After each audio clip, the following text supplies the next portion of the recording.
만약 평생을 바쳐 믿어왔던 정의와 왕도가 한순간에 무너지는 참혹한 현실을 마주하게 된다면 여러분은 과연 어떤 선택을 하시겠습니까? 그 질문은 바로 오늘 우리가 함께 살펴볼 이야기의 시작점이죠. 자신이 굳게 믿어온 가치들이 피바람 속에 쓰러지는 것을 눈앞에서 목도한 한 인물이 있습니다. 바로 조선 초기의 천재 시인이자 학자 김시습의 이야기죠. 그는 결국 붓을 꺾고 세상에 등을 돌리는 길을 택했습니다. 오늘 우리는 그가 왜 그런 고독한 저항의 길을 걷게 되었는지 그 깊은 고뇌의 여정을 함께 따라가 보려 합니다. 단순히 과거의 역사적 사건을 나열하는 것을 넘어 격변의 시대 속에서 한 인간이 겪어야 했던 깊은 내면의 갈등과 숭고한 정신적 투쟁에 귀 기울여 보시죠. 권력의 잔혹함에 맞선 개인의 선택이 시대를 초월하여 우리에게 어떤 의미를 가지는지 그 질문에 대한 답을 찾아가는 여정이 될 것입니다. 조선 건국 초기의 역동적인 기운이 여전히 살아 숨쉬던 시절, 한 젊은 천재가 세상의 기대를 한몸에 받으며 등장합니다. 그 이름은 김시습. 그는 어린 시절부터 남다른 총명함으로 시와 학문에 뛰어난 재능을 보였고 이미 3살 때부터 글을 지었다는 전설 같은 일화가 전해질 정도였죠. 유교적 이상을 꽃피우고자 했던 조선 사회에서 김시습은 미래를 이끌어갈 제목으로 손꼽히며 학문적 성취와 함께 밝은 출세의 길을 꿈꾸고 있었습니다. 그의 눈앞에는 찬란한 미래가 펼쳐져 있었을 테죠. 당시 조선의 왕좌에는 어린 단종이 앉아 있었습니다. 겉으로 보기에는 평화롭고 고요한 듯 보였지만 그 내면에는 알 수 없는 불안의 그림자가 드리워져 있었죠. 단종은 신하들과 조용히 국정을 논하며 어진 정치를 펼치려 애썼지만 왕권은 아직 확고하지 못했습니다. 마치 고요한 호수 아래 거대한 물결이 숨죽이며 움직이는 것처럼 궁궐 안팎에서는 미묘한 긴장감이 감돌고 있었죠. 그리고 그 불안의 중심에는 단종의 숙부이자 야심가였던 수양대군이 있었습니다. 그는 겉으로는 충성스러운 신하의 모습을 보였지만 내심 왕좌를 탐내는 거대한 야망을 품고 있었죠. 병사들을 훈련시키고 은밀히 책략을 꾸미는 그의 모습은 마치 어두운 밤하늘을 가르는 불길한 징조처럼 느껴졌을 것입니다. 권력을 향한 그의 야욕은 갈수록 더 선명해졌죠. 젊은 김시습은 이런 미묘한 기류 속에서도 오직 학문에 정진하며 언젠가 자신이 꿈꾸는 이상적인 사회를 구현할 수 있으리라는 희망을 품고 있었습니다. 하지만 그 희망은 곧 잔혹한 현실 앞에 산산이 부서질 운명이었으니 역사의 비극은 바로 이때부터 서서히 싹트기 시작한 것이었죠. 평화롭던 단종의 시대는 그리 오래가지 못했습니다.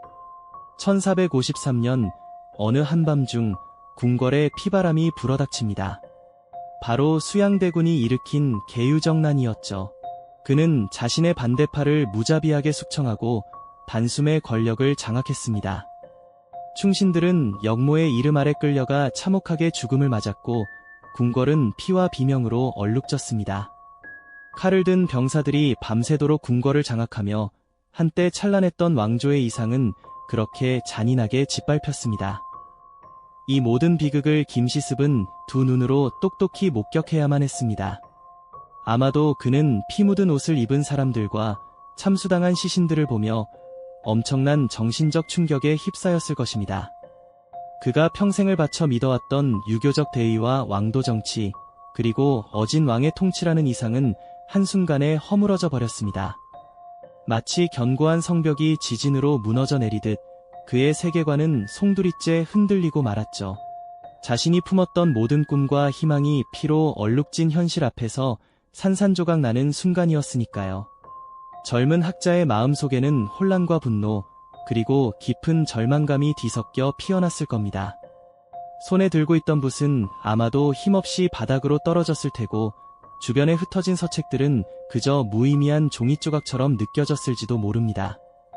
그는 이제 더 이상 학문과 출세를 논할 수 없었습니다. 오직 잔혹한 현실만이 그의 눈앞에 냉혹하게 펼쳐져 있었으니까요. 그에게 계유정난은 단순한 권력투쟁이 아니라 한 인간의 영혼을 송두리째 파괴하는 비극적인 사건이었던 것입니다. 이 충격은 김시습의 남은 생애를 완전히 뒤바꿔 놓는 결정적인 계기가 됩니다. 그의 영혼을 강타한 계유정난은 한 치 앞도 예측할 수 없는 혼돈 속으로 그를 밀어넣었죠. 1453년 수양대군이 일으킨 피비린내 나는 정변은 김시습이 믿고 따랐던 모든 가치를 송두리째 뒤흔들었습니다. 하루아침에 단종 임금은 폐위되고 그를 따르던 수많은 충신들은 비명에 쓰러져 갔습니다. 세상은 온통 피와 배신으로 물들었고 젊은 학자의 눈앞에 펼쳐진 현실은 그야말로 지옥 같았을 겁니다. 그는 자신이 평생을 바쳐 쌓아올린 학문과 이상이 권력의 잔혹한 칼날 아래 얼마나 허무하게 무너질 수 있는지를 뼈저리게 깨달았을 거예요. 이러한 참담한 현실 앞에서 김시습은 깊은 좌절과 고뇌에 빠져들었습니다. 그는 더 이상 과거 시험을 통해 관직에 나아가겠다는 꿈을 꿀 수 없었죠. 자신이 배운 유교적 이상과 도덕률이 무참히 짓밟히는 것을 목격하며 세상의 모든 명예와 부귀영화가 한낱 덧없는 허상에 불과하다는 환멸에 사로잡혔습니다. 그는 붓을 꺾고 책을 덮었습니다. 아마도 밤새도록 번민하며 자신이 나아가야 할 길이 무엇인지 스스로에게 수없이 되물었을 겁니다. 벼슬길에 오르기 위해 정진했던 지난 세월이 헛되이 느껴졌을까요? 아니면 불의한 세상에 대한 분노와 체념이 뒤섞여 그를 괴롭혔을까요? 결국 김시습은 세상의 등을 돌리는 급진적인 결단을 내립니다. 그는 스스로 머리를 깎고 승려의 옷을 입었습니다. 이는 단순히 세속을 등지는 행위를 넘어 부정한 권력에 대한 가장 강력하고도 고독한 저항의 시작이었습니다. 그는 더 이상 궁궐이나 서원에서 학문을 논하는 대신 지팡이를 벗삼아 전국 방랑길에 나섰습니다. 번화한 도성 대신 이름 없는 산사의 폐허를 찾아 헤매고 맑은 계곡물에 발을 담그며 세상의 이치를 관조하는 삶을 택한 것이죠. 그의 뒷모습은 쓸쓸했지만 그 안에는 불의에 타협하지 않겠다는 굳건한 의지가 담겨 있었을 겁니다. 세상 사람들은 그를 미친 사람이라 손가락질했을지도 모릅니다. 하지만 김시습은 아랑곳하지 않았습니다. 그는 붓 대신 지팡이를 든 채 세상을 유랑하며 모든 것을 초월한 듯 보였지만 그의 내면에는 시대의 아픔과 인간 본성에 대한 날카로운 통찰이 칼날처럼 살아 숨쉬고 있었습니다. 그는 고독한 방랑 속에서 세상을 비판적으로 바라보고 그만의 방식으로 시대를 기록하고자 마음먹었을 겁니다. 이러한 삶의 전환은 김시습에게 새로운 정체성을 부여했습니다. 그는 이제 매월당이라는 호를 사용하며 기존의 틀을 벗어나 자유로운 영혼으로 거듭나게 됩니다.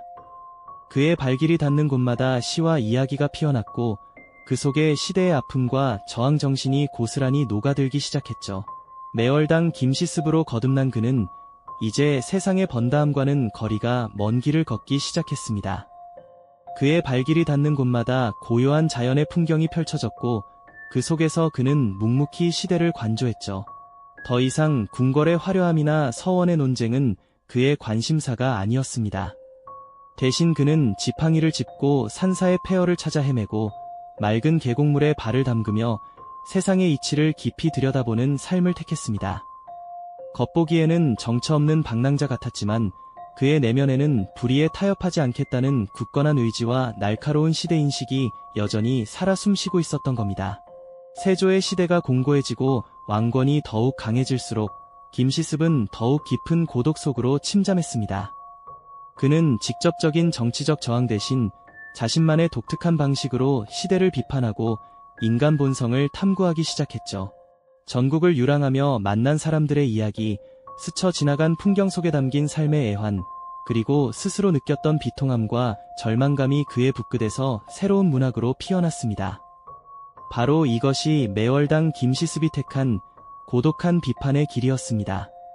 그의 작품 속에는 단순한 이야기가 아니라 시대의 아픔과 부당한 권력에 대한 저항 정신이 은유와 상징으로 가득 담겨 있었죠.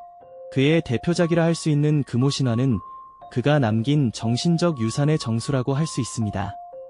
이 작품은 우리나라 최초의 한문소설로 평가받지만 그 가치는 단순히 문학사적 의미에만 머무르지 않습니다. 금오신화에 실린 5편의 이야기 속에는 시대의 비극을 목도한 김시습의 날카로운 통찰과 지식인의 고뇌가 고스란히 녹아 있습니다. 그는 현실 세계에서는 할 수 없었던 비판과 저항의 목소리를 허구의 세계를 빌려 마음껏 펼쳐 보였던 겁니다. 마치 현실의 불의에 맞서기 위해 상상의 칼을 휘두른 것처럼 말이죠. 그는 작품 속에서 인간의 욕망, 운명의 허무함, 그리고 권력의 잔혹성을 다루며 당시 지배층의 부도덕함과 백성들의 고통을 우회적으로 고발했습니다. 어쩌면 그에게 문학은 피로 얼룩진 현실을 마주한 지식인으로서 침묵할 수 없는 양심의 외침이었을지도 모릅니다. 그의 글은 단순히 읽히는 것을 넘어 사람들의 마음속에 정의와 진실에 대한 질문을 던지는 씨앗이 되었습니다. 세조의 감시와 탄압 속에서도 그의 작품들은 은밀히 퍼져나가며 불의한 시대에 대한 지식인들의 공감과 저항 의지를 조용히 일깨우는 역할을 했을 겁니다. 매월당의 삶은 고독했지만 그의 문학은 결코 외롭지 않았습니다. 그의 작품들은 시대를 초월하여 후대 학자들에게 깊은 감동과 영감을 주었죠. 시간이 흘러 세월이 그의 삶과 사상을 재조명하면서 사람들은 그가 얼마나 위대한 정신적 투쟁을 벌였는지 비로소 깨닫게 됩니다. 그는 단순히 세상을 등진 은둔자가 아니었습니다. 그는 붓 대신 지팡이를 든 채 세상을 유랑하며 모든 것을 초월한 듯 보였지만 그의 내면에는 시대의 아픔과 인간 본성에 대한 날카로운 통찰이 칼날처럼 살아 숨쉬고 있었던 겁니다. 김시습은 고독한 방랑 속에서 세상을 비판적으로 바라보고 그만의 방식으로 시대를 기록하고자 마음먹었습니다. 그리고 그 결심은 금오 신화를 비롯한 수많은 문학적 유산으로 꽃피웠죠. 그의 삶은 부당한 권력 앞에서 한 개인이 어떻게 저항할 수 있는지를 묵묵히 보여주는 하나의 이정표가 되었습니다. 직접적인 투쟁이 아닌 정신적이고 문학적인 저항을 통해 그는 시대의 어둠 속에서도 한 줄기 빛을 밝히고자 했던 겁니다. 그의 쓸쓸한 뒷모습 뒤에는 시대를 관통하는 지식인의 숭고한 정신이 오롯이 담겨 있었을 겁니다. 그의 삶은 오늘날까지도 우리에게 깊은 여운과 함께 진정한 용기란 무엇인가에 대한 질문을 던지고 있습니다. 세조의 시대가 공고해지면서 김시습은 매월당이라는 새로운 호를 얻어 전국 방방곡곡을 유랑하며 고독한 삶을 묵묵히 이어갔습니다. 겉으로는 속세의 번뇌를 벗어던진 듯 보였지만 그의 발걸음이 닿는 곳마다 시대의 그림자와 인간 군상의 희로애락을 날카로운 시선으로 담아냈죠. 그의 붓은 더 이상 과거의 영광을 그리는 도구가 아니었습니다. 대신 그의 글은 부조리한 현실을 향한 비판의 목소리이자 인간 본성의 깊이를 탐구하는 거울이 되었던 겁니다. 마치 험준한 산봉우리를 오르듯 그는 고독한 방랑 속에서 세상의 이면을 꿰뚫어 보려 애썼습니다. 그렇게 탄생한 것이 바로 금오 신화와 같은 주옥 같은 문학 작품들이었죠. 이 이야기들은 단순히 흥미로운 옛날 이야기가 아니었습니다. 찬탈된 왕권에 대한 애통함, 짓밟힌 충절에 대한 비분관계, 그리고 시대의 아픔 속에서 흔들리는 인간의 존엄성에 대한 깊은 고민이 고스란히 녹아 있었던 겁니다. 마치 거울에 비친 세상처럼 그의 작품들은 당대 사회의 모순과 비극을 은유적으로 드러내며 독자들에게 뼈아픈 질문을 던졌습니다. 그는 직접적으로 검을 들지 않았지만 펜이라는 날카로운 칼날로 시대의 심장을 겨누며 자신만의 방식으로 저항했던 것이죠. 김시습의 삶은 세조의 위세가 드높았던 궁궐의 화려함과는 너무나도 다른 고독하고 쓸쓸한 풍경을 보여주었습니다. 번화한 도성에서 멀리 떨어진 숲속이나 허름한 암자에서 그는 초라하지만 결코 꺾이지 않는 정신으로 글을 쓰고 시를 읊었습니다. 그의 모습은 마치 거친 파도에도 흔들리지 않는 바위처럼 시대의 폭풍 속에서도 자신의 신념을 굳건히 지켜낸 한 지식인의 숭고한 초상화 같았죠. 세속의 명예나 부귀영화를 좇지 않았던 그는 오직 진실과 정의라는 자신만의 북극성을 따라 고독한 길을 걷는 데 전념했던 겁니다. 시간이 흘러 세월의 강물이 그의 삶과 작품을 다시금 조명하게 되었을 때 후대 학자들은 그의 글 속에서 시대를 뛰어넘는 위대한 정신을 발견하며 깊은 감동을 받았습니다. 그의 문학은 단순한 유산을 넘어 부당한 권력에 맞서 싸운 한 개인의 숭고한 저항 정신을 상징하는 횃불이 되었던 것이죠. 그들은 김시습의 작품을 읽으며 시대의 어둠 속에서도 진실을 외치려 했던 그의 용기와 지혜의 깊은 경외감을 표했습니다. 결국 그의 고독한 방랑은 역사의 한 페이지를 장식하는 위대한 여정으로 영원히 기억되게 됩니다. 김시습의 이야기는 단순히 과거의 비극에 머무르지 않습니다. 그의 삶은 오늘날 우리에게도 깊은 울림을 전해주죠.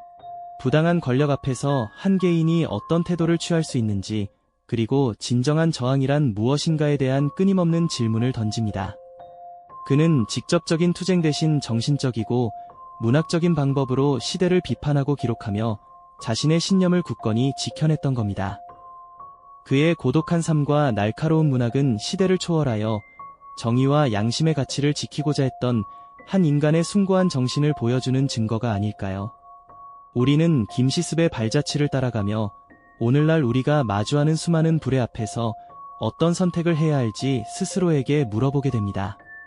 개인의 신념과 사회적 현실 사이의 갈등 속에서 과연 우리는 어떤 용기를 보여줄 수 있을까요? 그의 삶이 남긴 깊은 여운은 정의를 향한 개인의 고독한 투쟁이 얼마나 큰 의미를 가질 수 있는지를 되새기게 합니다. 이처럼 김시습은 역사 속 한 인물을 넘어 시대를 관통하는 지성인의 표상으로 우리 기억 속에 영원히 살아 숨쉴 것입니다. 이 영상이 도움이 되셨다면 좋아요와 구독 부탁드립니다. 여러분의 응원이 제게 큰 힘이 됩니다. 다음 영상에서도 더 유용한 정보를 공유하겠습니다. 감사합니다.